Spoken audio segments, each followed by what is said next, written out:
the Pat Mayo Experience. Pat Mayo Experience. Pat Mayo Experience.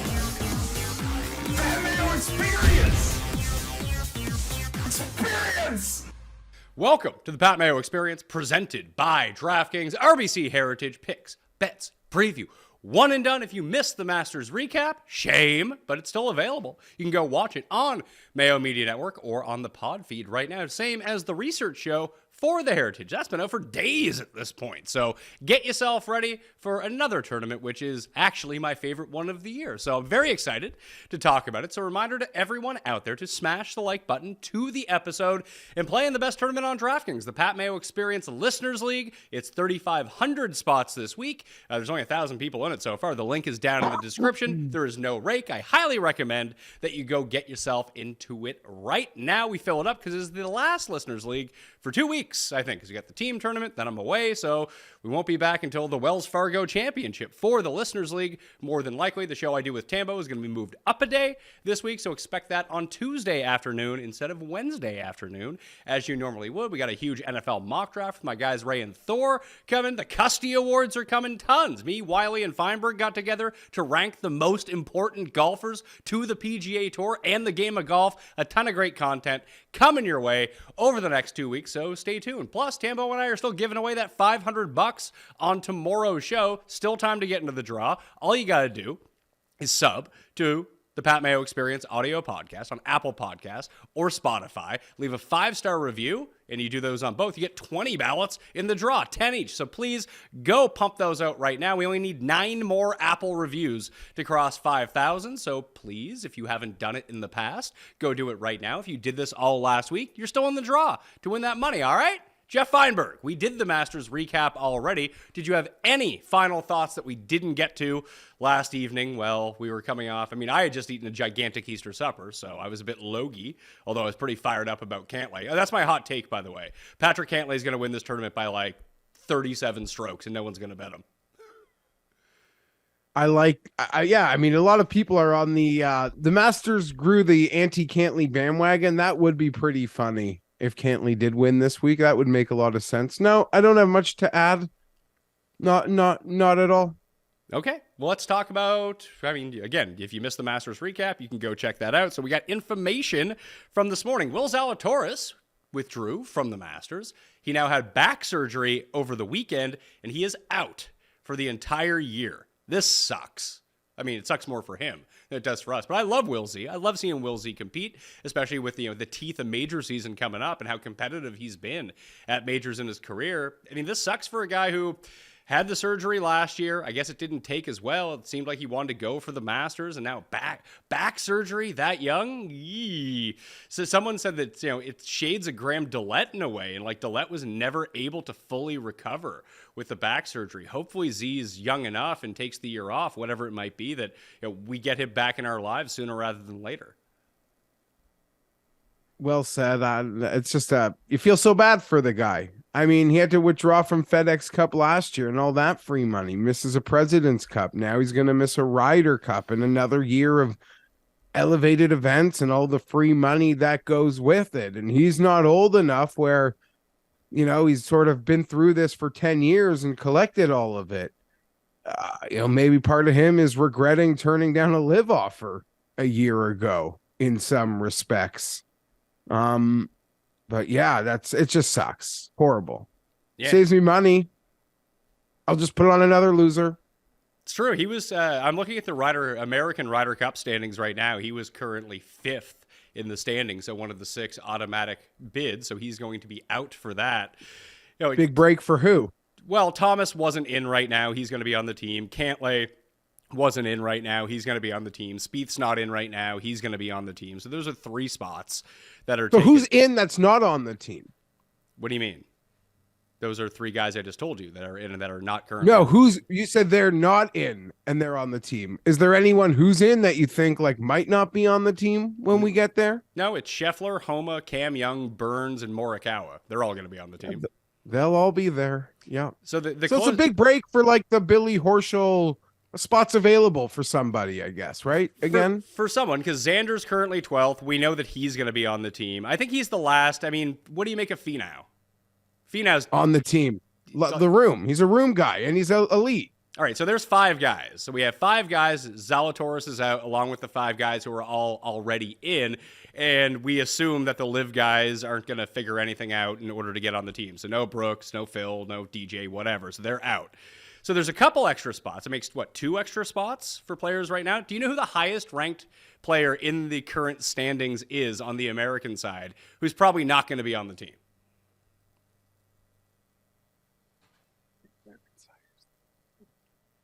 And it's because he won an elevated event. Oh, okay. So the Kitty Man. Yeah, Kittyama's 8th. Kirk is 11th. Hoagie is 13th. Keegan is... I mean, you could...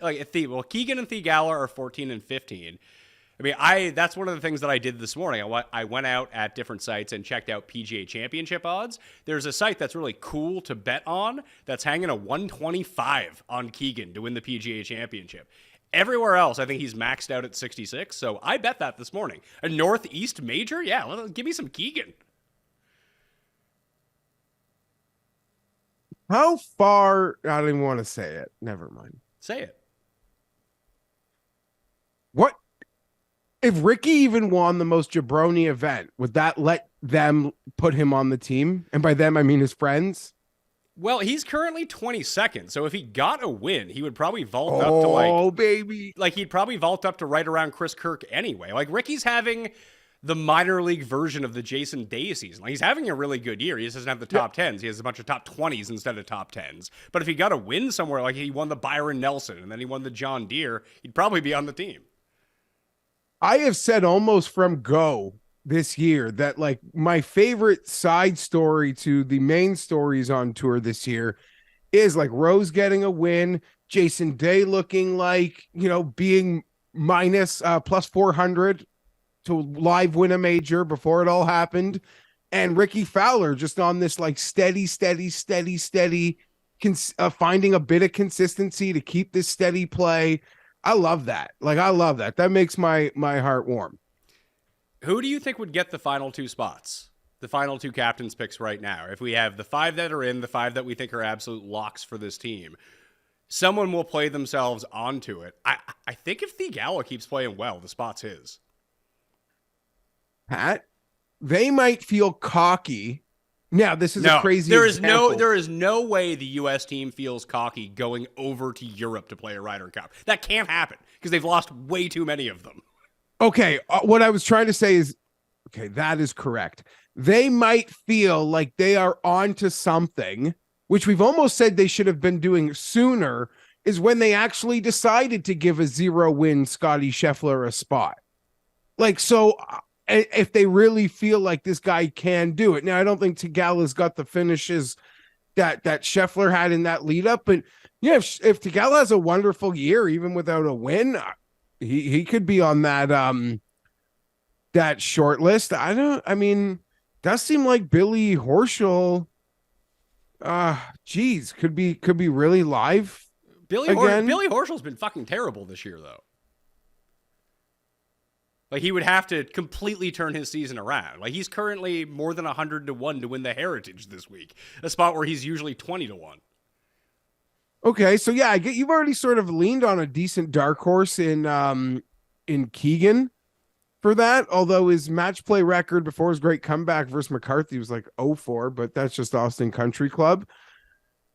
There's a lot of things. I guess Kittyama could still hold himself in that mix with some consistent golf. And there could be a look at it too. Like, Kittyama primarily played on the Euro Tour for the majority of his career. Maybe if he can, although he generally only plays well at coastal courses, something we'll get into here in a few minutes as it pertains to the RBC Heritage.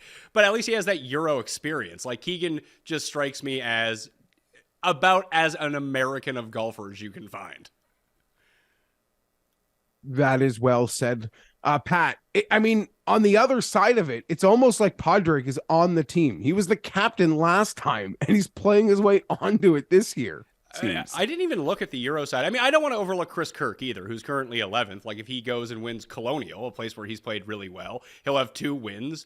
I think that his game is actually this is the one thing that they didn't do in France when they played last time, and I was ringing the bell for them to bring Kevin Kisner and Scott Brown as a team. It's like, this is a perfect course for these idiots. Don't put them on the Whistling Straits team. Put them on this team. Like, eventually you have to, if you're going to lose every time you go to Europe, maybe mix it up a bit and take some guys who might be suited for the course that you're playing. So you're saying return to Kuchar in the ping pong table? No, I think Chris Kirk is sort of the elevated version of that right now. Yeah. It's just like Ceiling's it's higher, like yeah. Yeah, it's like on the Euro side. Oh my God, do you know who is second and third and automatically on the team right now for the Euros? I'm not looking at it. So Rose, like, well, who? It's Victor Perez and Yannick Paul.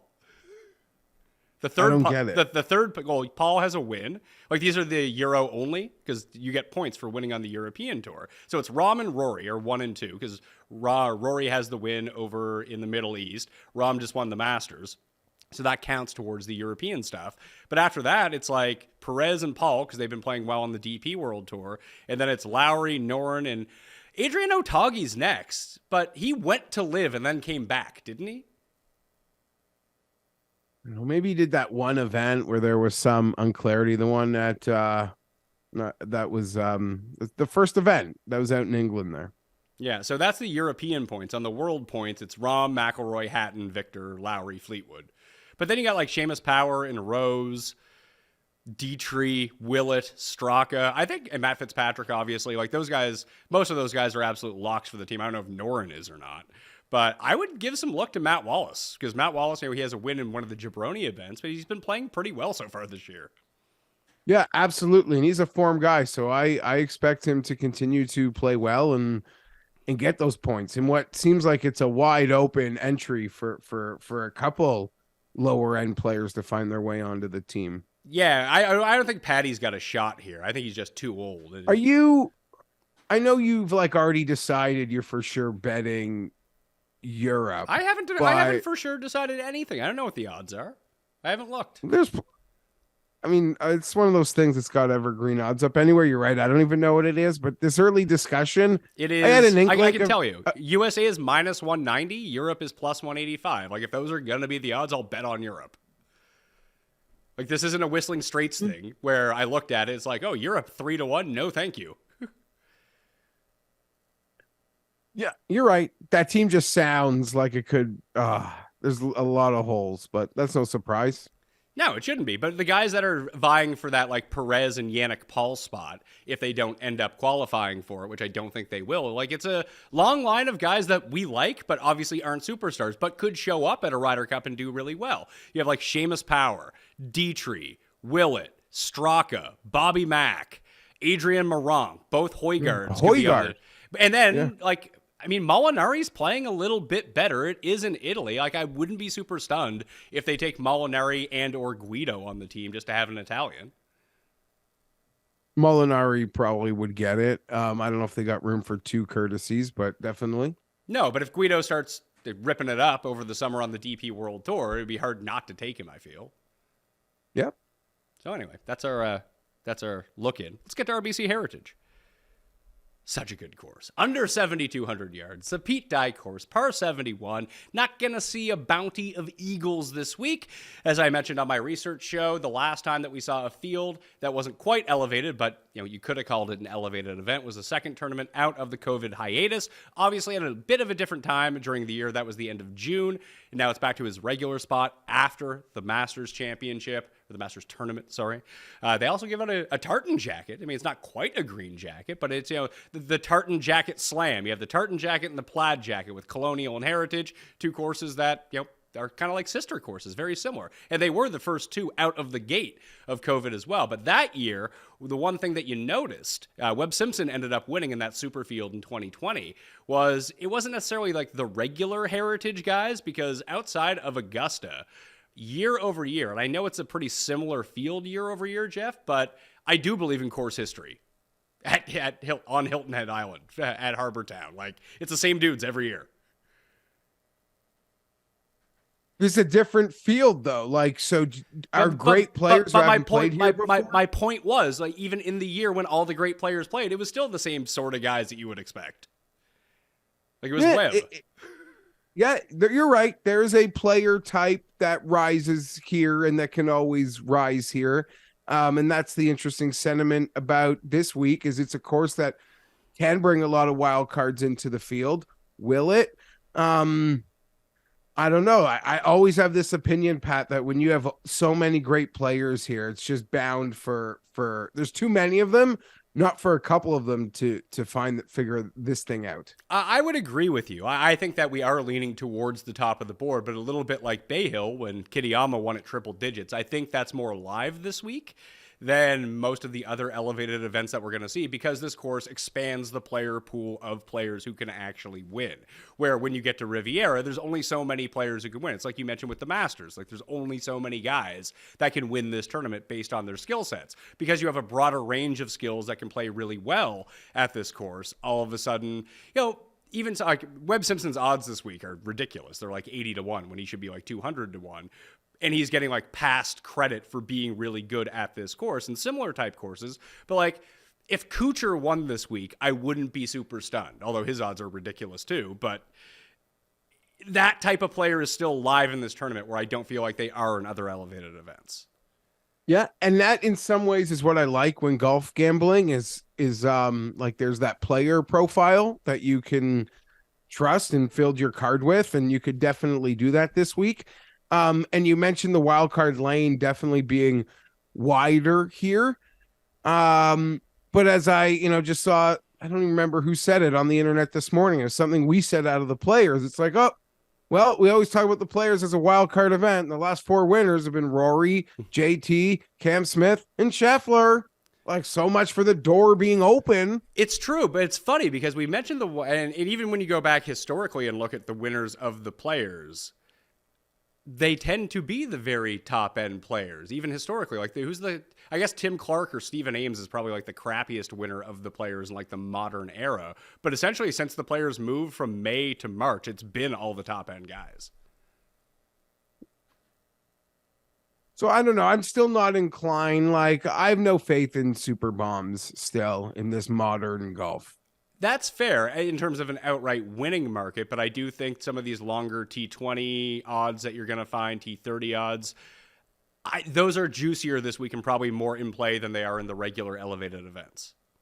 100%, because they can plot around this place beautifully. And you even mentioned to me last night, it's the shortest average drive off the tee any course on tour.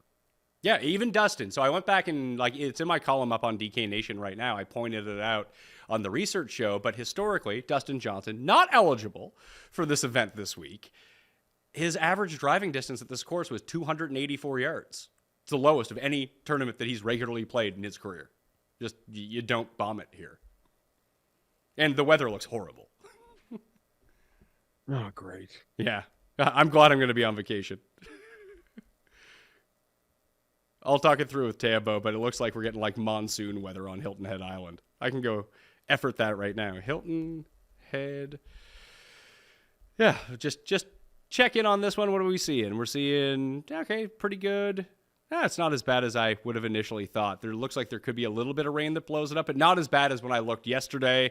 Maybe it's not that big of a deal. You know what is a big deal, though, is the WDs. And there's probably more coming. So no Zalatoris in the field this week after he had committed. Aaron Wise is on extended leave right now. He's taking a mental health break from golf. Hideki just straight up didn't want to play in this event, so he had never committed to the field to begin with. But as of Monday morning, Alex No-Ren, as Tim would say, has pulled out. Jason Day has pulled out. And Rory McIlroy has pulled out of another elevated event. I didn't think you could do this. I'm not really sure what you can and cannot do, but it's like, pay us more money. Okay, fine. Play more. We don't want, we're playing too much golf. So it's this whole give and take. I am surprised because I know Rory, well, not an official Team RBC guy, has sort of got some, let me show up at 3 dinners. I'm an RBC guy for a lot of money. So that I'm kind of surprised that he didn't, but I had to assume Rory's in a dark. Rory is probably like me after the Chargers blew that 27-0 lead. Like he is just in a dark place. I believe like he's just not. He could just like literally just still in bed watching some movies, watching a full season of something, going back to bed. I get it. I mean, I wouldn't want to play if I was him either, but I thought there was like a commitment level that you needed at these elevated events. And actually, I don't. I actually would prefer the Heritage not be an elevated event, to be perfectly honest with you. I think I saw, it was either Josh Perry or Tim Frank pointed out, just like, I really wanted to bet Ben Martin 33-1 this week. But instead, he's 200-1, so that's kind of nice. But like, this is an event where we get sort of like our favorite jobbers on tour, and it doesn't matter what the field is at this course. This course fucking rules. So I'm always in on it. Yeah, no, I know this is your happy place, and I agree. I like the field that because we get enough guys who want to roll over their Masters prep and commitments into another week of golf. We'll see how they extend it with the new going forward. And even Tiger Pat with the comments last week saying like he will push for the Genesis to remain a cut event. Like that's the shit that warms my soul. So it does feel like they're very open to changing some of this elevated spacing and a lot of it on the fly still. It's like a work in progress. Other than the cash, that ain't going anywhere. Yeah, that's only getting good. Bigger. People asking me because the one and done had updated with the incorrect amount of money allocated to each of the spots. That's been updated. That was a source feed. I think we use like Sports Radar or something like that. I mean, I say they use Sports Radar to populate all of the money, and Sports Radar had the money list in from last year's payouts. It has now been updated to this year's payouts, so everything is good. Like I mentioned on the recap show, like when you tweet at me, like what do you think I'm going to do? Like go in the back end and do the code of the site to update? I don't have a fucking clue how that stuff works, and it's all figured out now. Don't worry about that. Oh, one fun thing too is I noticed my notifications this morning. I guess some of my tweets from the weekend got some like volume in the For You section because people are responding to like 2-day-old tweets, which like I have to. There's no context for them anymore. They were very in the moment, like, hey. Like trying to do some engagement farming. I guess it worked. But like, who do you like out of this board at DraftKings Sportsbook? Which is your favorite bet? Like people telling me like, you know, the odds change. I guess people don't understand that. They're like, I bet on Phil top 10. It's like, well, the tournament's fucking over, man. You can't bet anymore. Like, what are you talking about? Stupid stuff. I love the community that I engage with. That's why I throw that stuff out, because I want to see if some of the sharp people I know have some good insight to some of these bets that maybe I'm not seeing. But then like when it gets crossed over into like all of the internet domain, you get some bad takes. For You is giving me people who have blocked me, Pat. Oh, so you got a lot of Rovell tweets? I've seen some Rovell, seen some no laying up. Yeah. Who I like, other than one of the guys. You want to get into the top of the board? Yeah, I do. All right. Happy we did this later because it feels like a different show than had we recorded at our normal time, Pat. It's true. So that actually worked to our favor, doing the Masters stuff live. As I told you, there wasn't as much engagement on the Masters recap show as I would have expected. So maybe we just don't do the recaps. We just do them as a part of this show moving forward on the day after. But the top of the board, after the WDs, at DraftKings Sportsbook, we have favorites. John Rahm and Scottie Scheffler, the two players at Augusta National who led everyone tee to green by a pretty substantial margin, are both 8-1.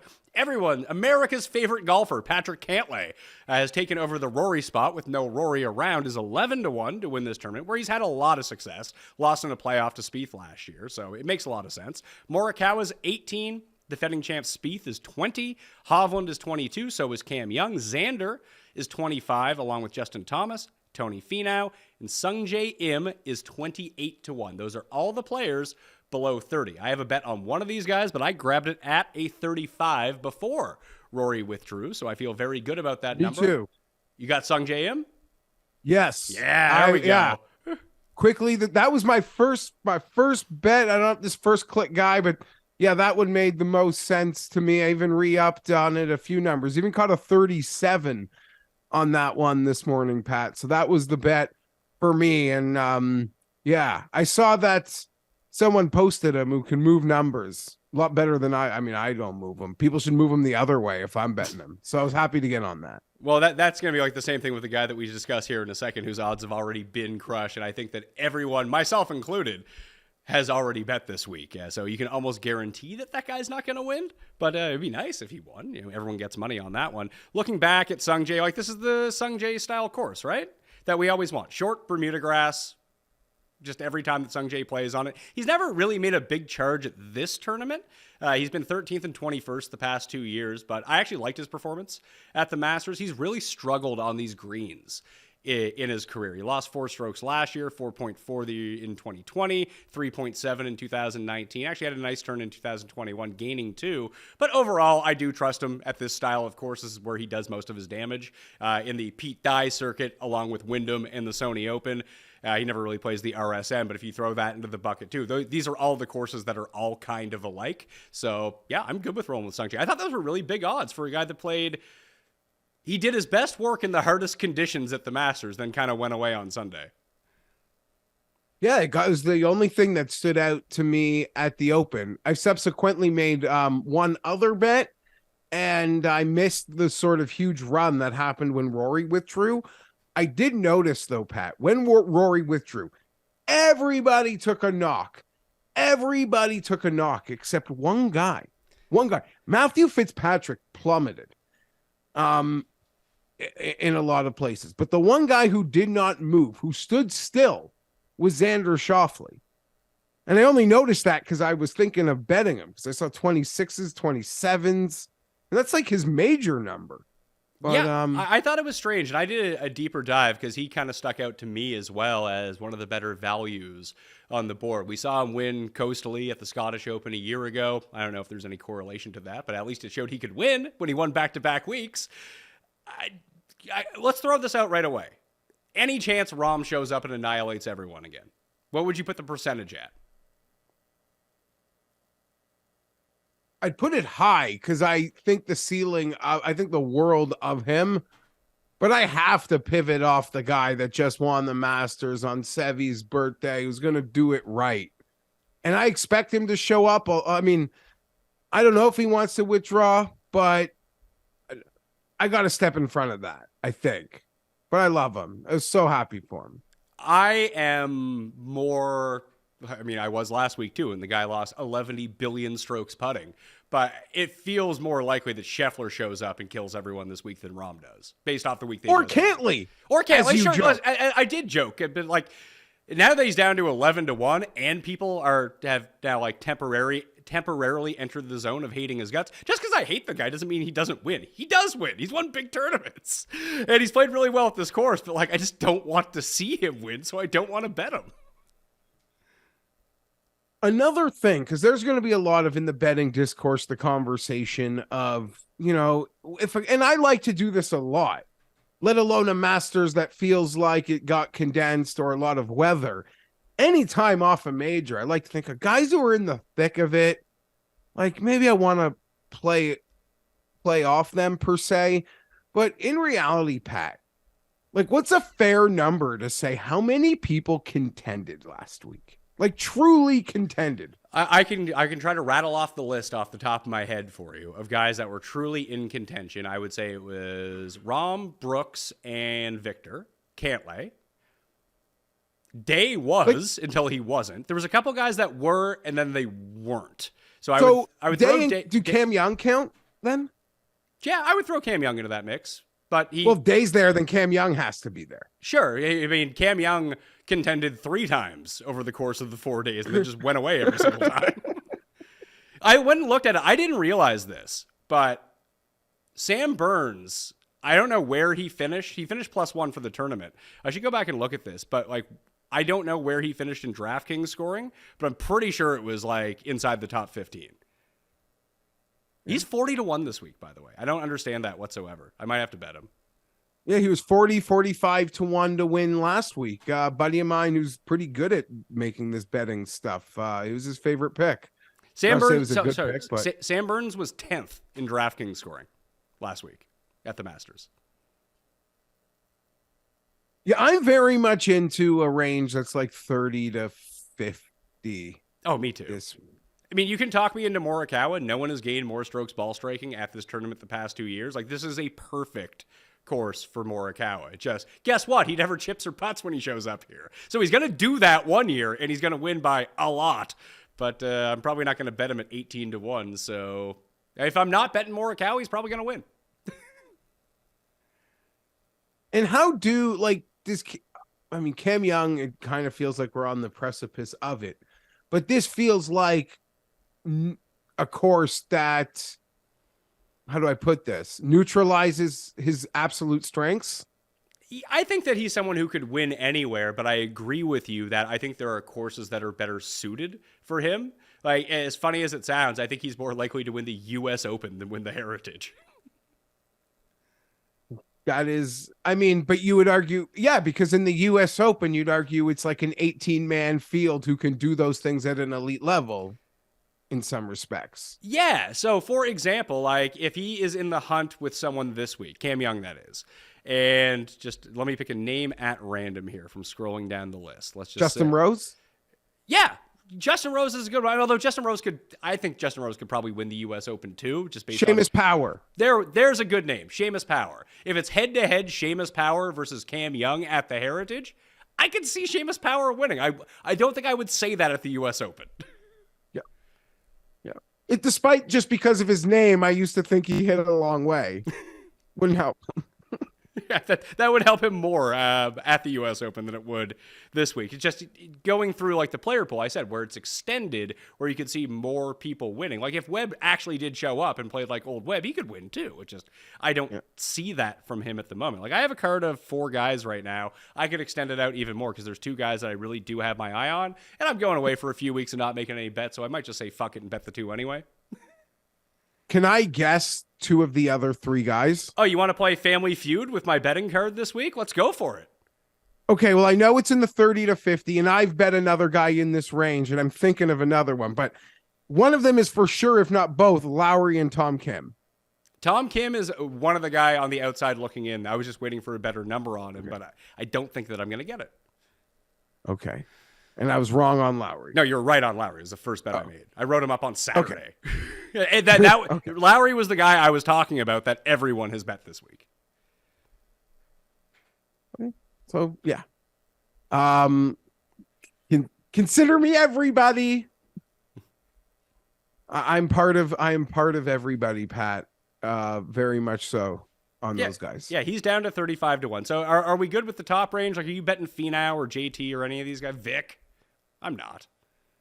No, I am not. Although the Finau approach numbers, are they ever bad? Like, couldn't this be a place where Finau is maybe like you wouldn't think it's the skill set, but really it's a perfect place for him because his approach is always beautiful? Yeah, I don't think that's Tony at every course. If Tony shows up and has his A game, he's going to win. But he never seems to have it all on the same track going through it. Like, even last week, he was top 10 in the field in approach, and he came, 26th? Yeah, not very good. And I just because I'm a fan and you were on the wagon last week and we mentioned it briefly last night. It was a positive week for Victor. There'll be some like haters, I think, out there, and I guess that's fair because everyone expects you to win right away right now. And I'll turn off this if the next time he's truly contending, he shoots a 75 on Sunday. But for me, it's just another like learning chip. And we're gonna get that sucker. Yeah, we're gonna get that sucker. And as we mentioned on that show, like Rahm is now 28. He has 2 major wins. Victor's still 25. Like we went through this with Scheffler too, and that was even before he got a win. He was top 20 in all of the majors and trying to get his feet wet in terms of contending. Like Victor is now contended. He was the 3rd round leader at the Open Championship 2 majors ago. He plays in the second to final group with a chance to win on Sunday at the Masters. Like he's getting closer. Yeah. So, to me, this is how I look at it. You don't have to look at it the same. It's only a matter of time. Like, he's shown that, like, he can start the majors well. He can compete in them. He can hold his own. He doesn't come in them over anxious to, like, have a good start and be where he needs to be. It is only a matter of time before that Sunday is a ceiling round. Like, that's how I look at things when it comes to him. I'm with you, too. And just you saw it from hole 1. In his final round on Sunday, because he had the heater in the morning. We were hoping that would be able to sustain itself through, and just he didn't have it. He had his C- game on Sunday. And he made a few putts to keep him into it. And then once you make so many 14-footers and 17-footers, he made the one, I think it was on Friday, after the terrible chip. He made the 55-footer for par. Like, that's helping you tread water to keep you in it. But 8 sunk him on Sunday at the Masters. He had the, 17-foot eagle putt, and he 3-putted. That was the end of him. Broke me. Yeah, that was bad. Mac Hughes was top 10 in approach at the Masters. 200-1, top 10 in approach. And if you take out the live guys, he's probably top 7 in approach. Yeah, the live guys, in terms of approach, Koepka was 2nd, Mito was 4th, Phil was 7th, and then it was Mac Hughes in 8th. Yeah. That's I said I'm not into super bombs, but I can't deny that Canadian flag did catch my eye. Woodland as well is someone. I mean, if we go on theoretical, how good of a player Gary Woodland could be at a shortened course, his ball striking numbers are good enough. It finally caught up to him on the back 9 though, because he was making everything. As soon as he made that terrible chip on 9, it was game over for Gary on Sunday. Is Cam Young's super elite skill set Woodland? Trying to. Is that fair or unfair? I think that's somewhat fair. Yeah. I mean, Woodland also has a major, so. I know exactly right there. I know exactly what you're saying, because I referred to Gary Woodland as sort of like a robot golfer. Like, there's things that he does well, and the moment he steps out of his lane to try something else, it does not compute with him. And I can see that with Cam Young a little bit, but I don't know. I mean, all these top finishes, I kind of feel like Cam Young's a lot like Scheffler. Scheffler without the bet, Scheffler's hands are fucking amazing, and I don't know if. But I'm. You're what? Yes, the Scheffler comparison is more apt, but I just mean from 220 out, Gary Woodland and Cam. I'm trying to compliment Gary Woodland. I guess. You know what I would call Gary? Minor league Brooks Koepka. Okay, and he outdueled him one time for the moment. Minor league Brooks, sure. Yeah. Funny. I just mean from 220 out, they could hit it to 6 feet for eagle, but they both can miss the putt so easily. It's true. I'm still looking back at the Masters scoring right now. Sam Burns outscored Theegala, who I think beat him by 6 strokes in terms of DraftKings scoring. And he outscored Cantlay too, and Scheffler. That's crazy. He tied with Burns's round. In Burns's round 3, he had 2 doubles and a triple on the Saturday round. Well, that's good for DraftKings scoring, because it doesn't count quite as much as the scoring that goes ahead with it. Spieth was 2nd in scoring. I saw the guy that won the $5 didn't have John Rahm. Wow. Which I thought. You know what I was reminded of, Pat? What is that? How bad I am at DraftKings this week. Oh yeah, because you were able to play because you were at my place. But yes, I am also bad at DraftKings. Too much. Yes, I haven't been able to play because it's banned provincially. Hopefully that changes. But these people are idiots. So I was so happy to play it this week, and I was quickly reminded how bad I am at it. So here's the whole range from 30 to 50. I really like this range. Homa, Fitz, Lowry, Hatton, Tom Kim, Sam Burns, Russell Henley is 50-1, as is Matt Kuchar. We can extend this down a little because Corey Connors is in here at 55-1 as well. Fowler and Tommy both at 60. So we'll call this 30 to 60 overall. I bet Homa at 30, Im at 35, Lowry at 40, and Hatton at 45.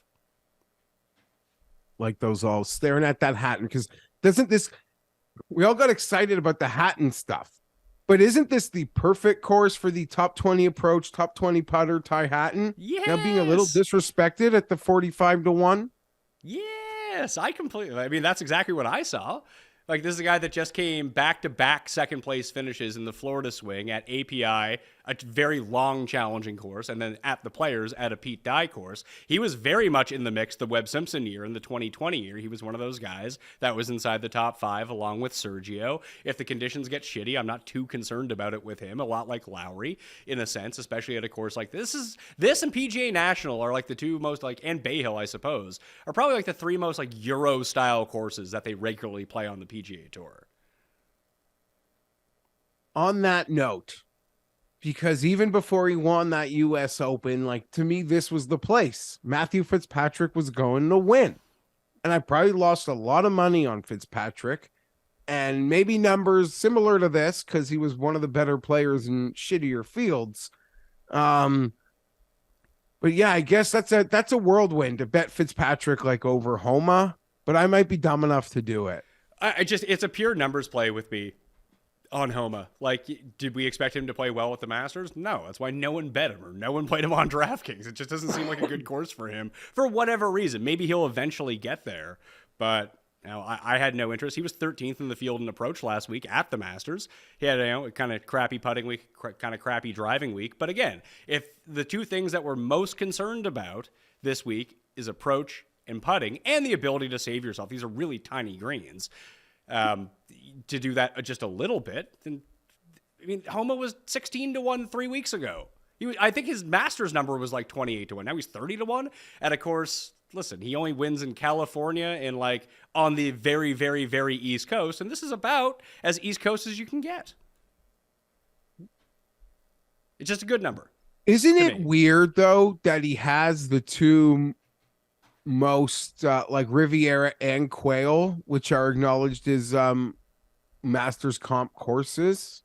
They just I guess not comp, just winter comps. Yeah, winter comps, which is really weird. But he has shown the inability to, like, at both those courses, almost every single time he shows up, he just dummies the greens. Like, he just puts the lights out, and he can't do that at Augusta for whatever reason yet. But he's so good. You're not surprised if like 1 year it turns into a 12th place, which turns into like right in the mix on Sunday. I would agree. And it was just, it's funny because we give Cantlay a lot of shit for not contending at majors, but he's like kind of around at majors half the time. Homa's just like a non-factor in majors, as it turns out. But these types of tournaments, yeah, give them to me. Homa will get that sort of, he's been kind of gotten a free pass. If we go the full year and it's another shit show, especially with the LA Country Club backing that the world has, he won't be able to dodge that major record anymore. I don't know. Like, I don't know because I know we were having the discussion when he was playing great at the onset of the year, and he has like the 6 wins in the past 3 years. He outduels at Torrey Pines, gets into the final group with Rahm, and then I'm on with Joe Iadone, and we're talking about, would you rather be Justin Thomas or Max Homa? Who's better? And like, that's a very in-the-moment discussion because, I mean, I even said Justin Thomas is the better player. I don't think that people think of Homa as a great player. I think that everyone kind of feels like he's punching above his weight. So the lack of majors success isn't held to the standard like Cantlay is because people think that Cantlay, and justifiably so with the track record he has over the course of years that he's done it now, being an elite player, that Cantlay should be in more contention. Like, we expect him to be in contention in majors, and it just doesn't happen. Does anyone really expect? I mean, we all bet on Max Homa to win at LA Country Club, but that's like a home game for Max Homa. Like, when we go through the PGA Championship odds in a month, it's going to be like, oh, man, what a course for Homa. I think that was, sometimes people get annoyed that I agree with you a lot, but I don't know how to disagree with you at all there because I'm one of those people that still sort of, like, Max is still punching above his weight. I don't even care the event. I know Justin Thomas isn't playing great. I'm still one of these people. Like, it's still like 99 out of 100 times. I lean on the Justin Thomas and hope with the ceiling. And this is about like the nadir of Justin Thomas's season coming off, throwing it for Tiger to make the cut. JT has a bad week. We spoke about it with Rory on the recap show too. Of all of the best players, Rory has the lowest floor. Justin Thomas is probably second. Or Morikawa if he can't putt. But even when he doesn't putt, he still plays pretty well. So that's where we're at. Are you betting Fitzpatrick? I'm looking at it, but I seem to have missed the numbers. I don't know. I've all kind of lost them. Because 30, looking at 30 right now on DK Sportsbook. All right. Yeah, I could be there. Yeah, so the two from this range. So Homa, Im, Lowry, Hatton, I already have money on. Caught the pre-Rory numbers, and I'm looking at the post-Rory numbers, and it's Tom, Kim, and Burns are the two that just jump off the page to me. Love Tom Kim.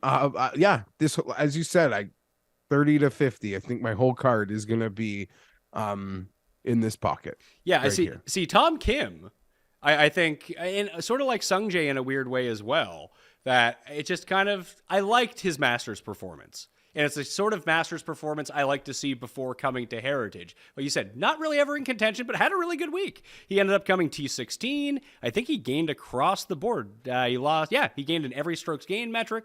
Not a ton, but just played some really consistent, good golf in his first ever time at the Masters. And now he gets a course, which is like if you could design the Tom Kim prototype course, this is it. I can't I'd be saying nothing, but I agree again with all of that. Perfect right. Tom Kim course. And Sam Burns, I just trust. I trust so much. The number seems unfair. It doesn't seem like it's moved at all. Not to say it shouldn't, not to say his performance warrants it moving, but we saw at the match play, Burns 40-45 to 1 is just could be a number for me. He's got to get his putter kind of abandoned him. He's got to just get it going again. Yeah, I mean, that's sort of the thing with Burns as well, where you're going to get a lot of miscuts in T57s when you bet him outright to win. But he also does win, which is more than I can say about most of the guys that I bet. Like, I don't care. When it comes to betting, like, if you come third and have a great week, that's fucking fantastic. Doesn't do me any good. It's just as good as Sam Burns' miscut. And when it comes to, I agree. Like, I look at a guy like Tom Kim, and for a first-time Masters appearance and how overwhelming that can be, despite a kid who seemingly is overwhelmed by nothing, as we experienced when he first arrived and even at the President's Cup, I think, like, he leaves the ground, like, confident and happy, and now going to a course that absolutely suits how he plays golf. 60 to 1 and above. I don't know. I bet Higo at 300 to 1 with the each way. So top 5 places on him as well. I might do a top 20 or top 30 on him too. I like him at this course. I like him every week though, and it never works. So don't listen to me on that one. I just love Higo. He's turning into my new Siwoo. Siwoo is there. He's 70. It's a pretty good number for him at the Heritage. It's a Pete Dye course. Siwoo Kim. Another guy who was like top 20 in approach last week. And there aren't many names, Pat, between 50 and 100. No, so that's why I'm saying 60 and above. You can go anywhere you want on this. Well, I guess it's only fair because I'm sure the audience is interested. You did mention this place, should play and suit the players who play well in Florida. Any thoughts on Fowler or Fleetwood? Yeah, they could both win. Looking at their odds right now, they're both 5 points higher than Justin Rose, who I think I would rather bet. And then I see Siwoo Kim is another 5 points below them. I'd rather bet Siwoo over those guys. Yeah, and even Sahith at 75 on DraftKings. Yeah. Yeah, that seems like a pretty decent number there. Of this group, I don't see that I'm going to have any. I do agree Rose does make a bit of sense. He would fit with the types of golfers that I am betting on, it seems, but I don't know. I think I'm going to have too many names once we cross 50 from that like 30 to 50, but Rose and Sahith would probably be the ones I liked. And hey, in terms of contending, Pat, Russell Henley contended, so he's on that list. Sure. Russell Henley and Matt Kuchar's odds are the two glaring things that stick off the board this week. They're both 50 to 1 in an elevated event over like real players. And this is a good course for them. Like, Kuchar's played great so far this season and at the Heritage. And this course is a part of like the Russell Henley swing, isn't it? Of the courses he generally plays well at. Like Sony, Mayakoba, Colonial, Houston. Honda, Houston, yeah, like is a part of that. Like he's in that crew that plays well, like Webb Simpson before him. If this wasn't elevated and Russell Henley was coming here off that Masters, what would his odds have been? Like if we got the regular Heritage field, yeah, with like 4, not very top. Like if we got Cantlay, Xander, and Spieth, who normally play, Lowry, Fitzpatrick, let's say those 5. Are in the field, Henley's like 25 to 1. It's the best. I'm not betting Henley 50 to 1 here. And he could win for sure, but no thank you. And let's say this event was last week. You probably would have had to bet Corey Connors at 22 to 1. For sure. I just don't know if he can. And listen, he did it at, I mean, the only place where he's ever won is Valero. And this always kind of leaped out as a Corey Connors style course. And I do believe that it is. I could see him sporting a tartan jacket at some point in his career. But, I mean, can he make enough putts to contend here? You got to make a lot of putts.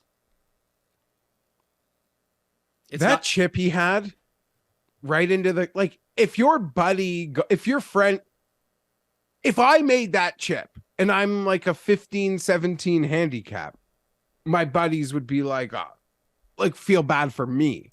For me. Like if your bad golfer friend made that chip he made, you'd be like, oh man. Like what? What is that? That was so embarrassing. That hurt. I don't know whether it was Canadian pride or something, but that stung. It's like, wow. That was cringe. So of the long shots that rate out well with the numbers that I'm looking at, I mean, Wyndham Clark's odds have been beaten down because he's playing really good golf at the moment. He's 80-1, but he rates out 7th, tied with Morikawa in this field in terms of the past 24 rounds. Fowler is 10th. Ben Martin, who I mentioned before, is 11th. Hoagie is 22nd. Justin Suh, my guy, is 24th. Straka is 26th. Nick Taylor and Taylor Moore, 28 and 29. Denny is 30th. Matt Wallace, 31st. Sam Stevens, 32nd. Eric Cole, 31st. Adam Hadwin, 35-1. I feel like we bet Adam Hadwin here every year, and it just never works. I don't know if I do. I feel like I bet Fitzpatrick here every year. Yeah, I've never done that. Hadwin he's made the cut 5 of the past 6 years, but doesn't have a top 20. I actually know exactly who my every year Heritage guy is. I'm gonna find him on the odds. No, Brendan Grace went to live. No, I got another one. I'll bring him up in a minute because there's a momentary of men in front of him. Seamus Power, I actually don't mind this week. DraftKings is, I think, the biggest number at 110 to 1. What's a momentary of men? Like, there's a few guys I want to speak to before I get to that. I want to talk about him in a moment. Okay. There's just a few guys like that are in front of him on the board. Denny McCarthy, Pat, like has he stopped peaking? Because he was contending at the shitty events. His name was on near not leading, but he was like playing really good in strong field elevated events. You mentioned this as, just go back to thinking about how you might think of PGA National or something.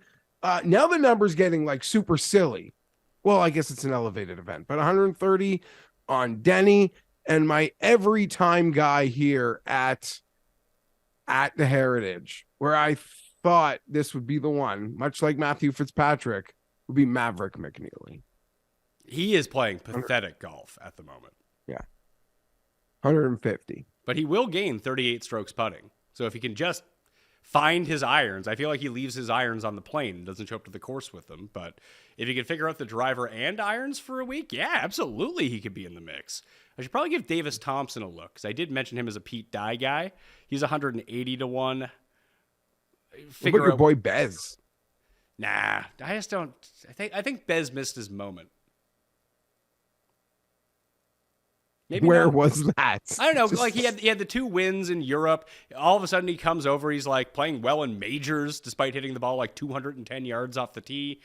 It's kind of went away. He does like at some points when he first came over, he was averaging like 5 strokes game putting in a tournament. And like, that's just unsustainable, but he was on that run. Like, this guy is an amazing short game player. So every time that it gets super tough out, at least it's sort of like Lucas Herbert in a weird way. Like the chipping and putting just seems to be there every single time, but he can't do anything else well. Yeah. I have no interest in a Bez bet. Yeah. Of the long shots, like Mac Hughes at 200, I actually don't think is a bad bet. I might end up betting that. Higo, I mentioned at 300. I'm in on that. If it's just about hitting greens in regulation with tiny greens, like Aaron Rye's pretty good at that.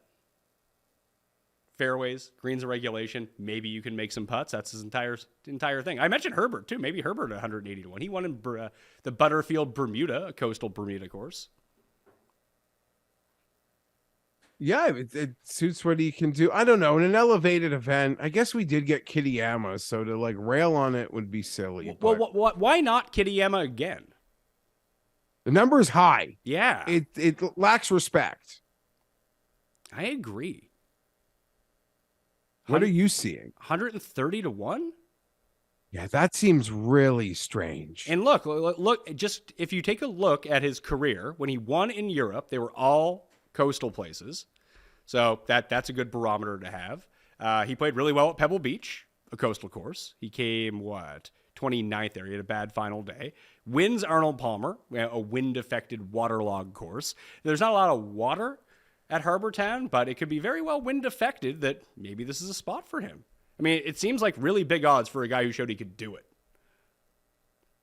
And even last week at the Masters, in his first ever Masters, Tee to Green, he was fantastic. He may have been the only guy who lost more strokes putting than Scheffler. I effort that. I gotta say, yes. You know what? He was last in the field. In 2 rounds, Kitayama lost 6 strokes putting to the field at the Masters. Wow. That's a lot. So, yeah, Kitayama, let's throw him on. But he's now got to... Yeah, but he's big he enough. Need way too many putts this week. Maybe he saved them all for this week. Like, the what you want from Kitayama, if you're playing it out, is that the wind shows up and this course gets, like, super tough. Then you don't need to make as many putts. Your ball striking in the wind can take over. The number is insane, though. Like, the players he is surrounded by on the odds board makes you wouldn't have known he's done anything this year. Yeah, I mean, I would want to play the placements on him is the only thing. And what I'm seeing, the highest number I can find at a place that offers each ways is 100 to 1, which I still don't mind. 110 to 1. Sorry. Yeah, let's go. You know what? Like I said, I'm going away. Fuck it. I'll bet no one below 30. 150 to 1 with places. Oh. Is that Phillip Rivers? Phillip Rivers.